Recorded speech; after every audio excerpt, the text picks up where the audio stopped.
Assalamualaikum, geng.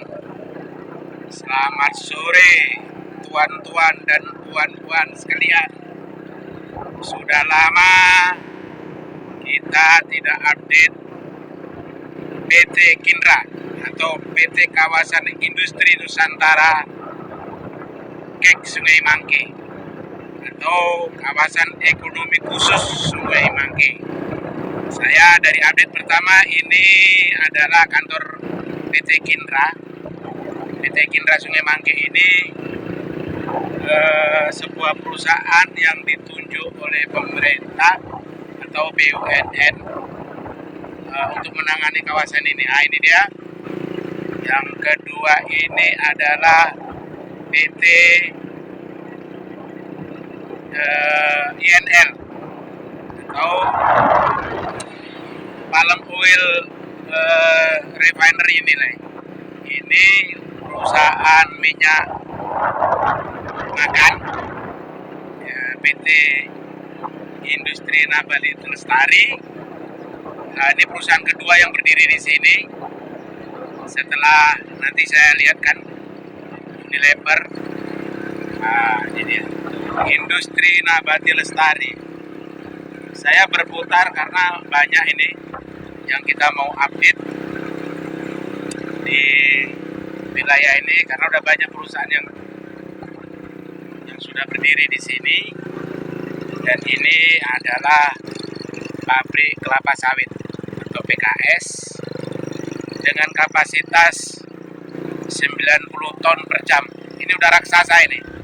90 ton per jam atau tipe C9 ya, ini dia. Kalau yang ini adalah Departemen EHS, Environment, Health and Safety. Nah, ini salah satunya Safety Fire. Nah, ini dia. Ini kawasan industri Sungai Mangke atau PT Kindra, kawasan industri Nusantara wilayah Barat. Nah, ini dia. Ini pusat inovasi, lab, bisa disebut juga lab, bisa juga pusat inovasi ya guys ya. Nah, ini dia. Itu geng, tuan-tuan dan puan-puan. Selanjutnya saya akan belok ke kiri. Di sini ada beberapa pabrik. Nah, ada beberapa pabrik. Antaranya ini ada mobil parkir, guys. Ini tempat parkir mobil crude palm oil atau mobil CPO. Nah, ini dia. Ada lagi satu tempat usaha atau pabrik di Sungai Mangke ini barangkali mungkin mengalami kegagalan, yaitu pembangkit listrik tenaga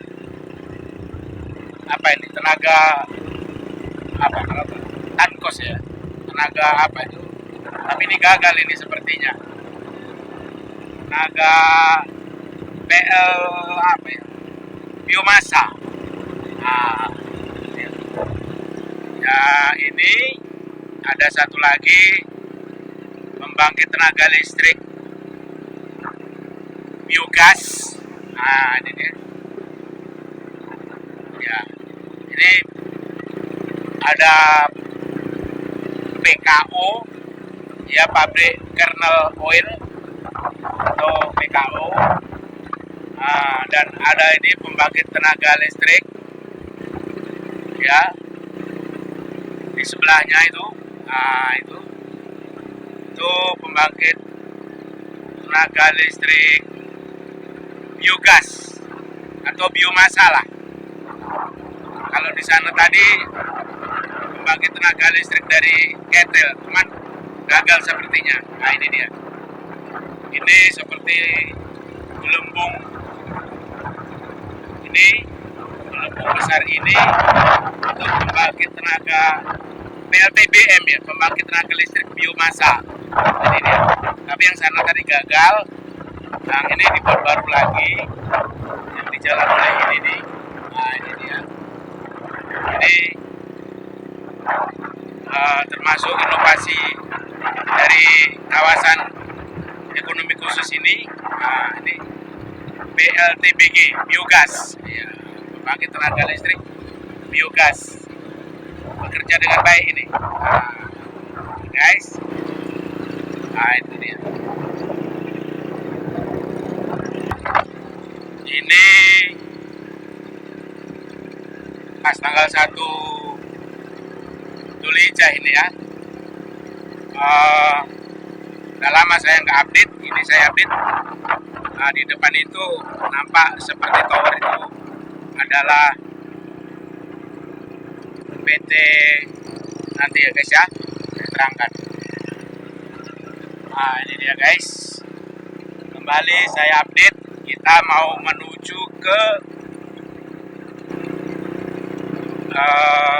pabrik yang baru saja groundbreaking. Ini sepertinya perusahaan minyak kelapa sawit juga ini. Mungkin ini adalah PT INL 2, Industri Nabati Lestari 2, yang sudah groundbreaking dan sekarang lagi dikerjakan. Nah ini dia, yang sedang dikerjakan. Barangkali 1-2 tahun ini siap dan berproduksi, maka produksi minyak kelapa sawit kita akan maksimal. Ini dia, ini PT INL 2 kalau nggak salah, tapi itu pun saya juga kurang tahu persis karena saya tidak bertanya kepada si pemilik proyek. Ini dia. Kalau ini fasilitas apa guys? Fasilitas yang harus disiapkan oleh PT KEK ini, water pump ini, atau pusat air bersih lah. Ini dia, pusat air bersih. Nah ini ya, itu guys, PT Unilever Indonesia itu Oleochemical, ini water pump tadi. Ini PT UOI. PT UOI ini adalah proyek atau pabrik yang pertama dibangun di kawasan industri ini, kawasan ekonomi khusus ini. Ini PT Unilever Oleochemical Indonesia. Nah, kebetulan saya dulu ikut juga memborong, walaupun kecil-kecilan. Ini dia, itu water pump tadi guys ya. PT Unilever Oleochemical Indonesia.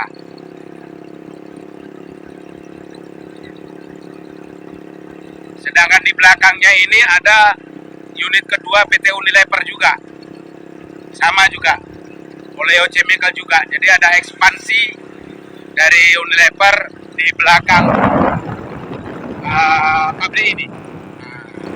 Sedangkan sebelah kanannya, di depannya saya nggak update, itu PT Alliance Indonesia. PT Alliance International Indonesia itu perusahaan kebutuhan harian seperti sabun, banyak lah, sampo segala macam. Sedangkan ini adalah dry pot. Dry pot ini boleh dibilang itu pelabuhan darat. Ini lokasi di mana hasil-hasil daripada yang diproduksi dari kawasan ini dikirim ke pelabuhan Kuala Tanjung, tetapi menggunakan kereta api. Jadi sudah ada PT KAI bekerja sama dengan Kindra untuk mengangkut hasil-hasil dari kawasan ini untuk dikirim dan diekspor ke luar negeri melalui pelabuhan Kuala Tanjung. Oke guys, sementara di depan ini guys, yang terpagar ini lokasi untuk industri minyak kelapa sawit juga, atau Palm Oil Refinery milik Malaysia, PT Sime Derby Oil. PT Sime Derby Oil. Saya mau belok ke kanan ini, ini masuk ke dalam nih guys ya, masih persiapan ini, masih land clearing.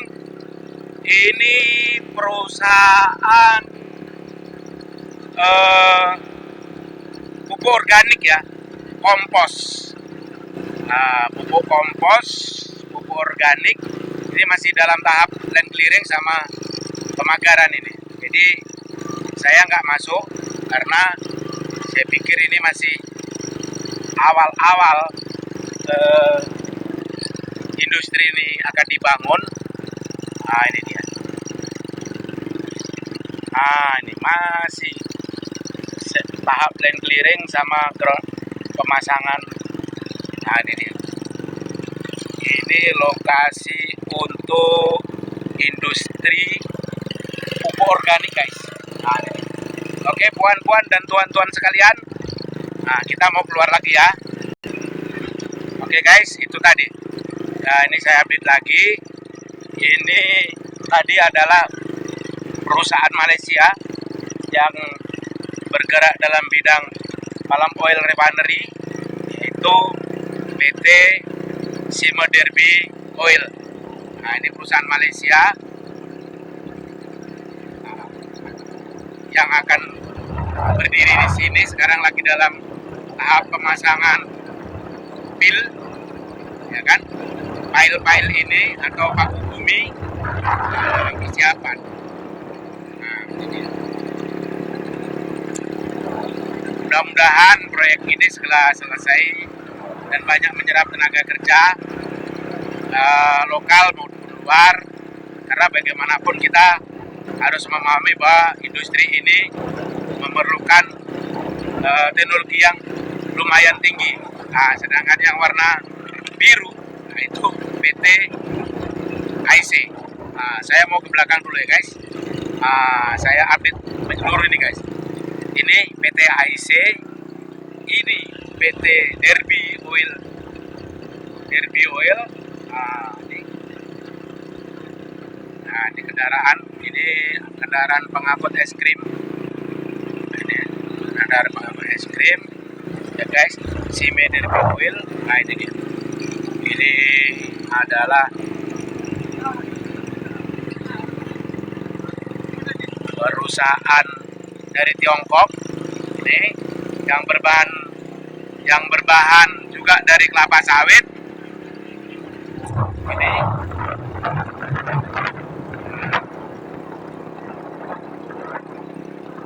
Ini bahannya dari noodle seed. Noodle seed itu seperti apa ya? Seperti krem yang dihasilkan dari lemak CPO.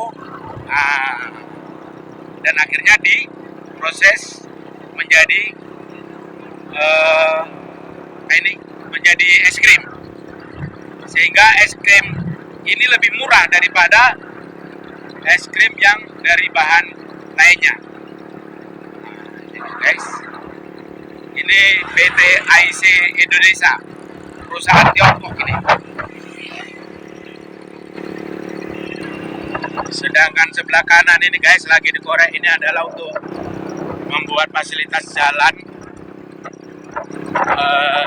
karena selama ini jalan masih masih dua arah, yang nantinya akan menjadi dua arah. Ini fasilitas yang harus disediakan oleh PT Kindra untuk menarik investor dari dalam maupun luar negeri, sehingga kawasan ekonomi khusus ini maju pesat. Nanti belum saya laporkan, ada beberapa pabrik yang akan dibangun di daerah belakang kawasan ini, yaitu pabrik protein hewani yang akan diproduksi oleh PT API, Asia Protein Indonesia. Itu nanti juga akan ada. Jadi nggak saya update karena agak jauh dia. Agak jauh. Lain kali nanti saya update ya guys. Kawasan ini lebih kurang 1.200 hektar guys. Artinya ini sangat luas. Ini mutlak PT PN3 Sungai Mangke dijadikan kawasan industri. Kalau dipotong 30% berarti ada 800 hektar lagi untuk padat industri, paling tidak bisa menyerap sekitar 100 sampai 120 lokasi perusahaan. Karena per kapling bisa 4 hektar dan bisa 8 hektar. Pada umumnya perusahaan-perusahaan itu mengambil sekitar 8 hektar. Sementara PT API itu 8 hektar kali 5. Karena 5 unit akan membangun. Mudah-mudahan. Nah, itu kita doakan PT API jadi berinvestasi di lokasi ini yang menghasilkan lemak atau bahan makanan atau protein dari hewani, yaitu black soldier fly atau telur lalat hitam atau ulat lalat hitam tentara ya, tentara lalat macam mana susahnya, black soldier fly dia ya, lalat tentara hitam. Nah itu dia. Sekarang kita udah sampai di gerbang, nah, guys. Apa yang saya update atau saya buat narasi ini, kalaupun ada kesalahan saya mohon maaf, tapi setidaknya ini berguna bagi kawan-kawan kita yang jauh, yang lama tidak pulang ke kampung, bahwa kebun Sungai Mangke dulu sudah berubah menjadi kawasan industri khusus atau kawasan ekonomi khusus yang dikelola oleh PT Kindra atau kawasan industri Nusantara.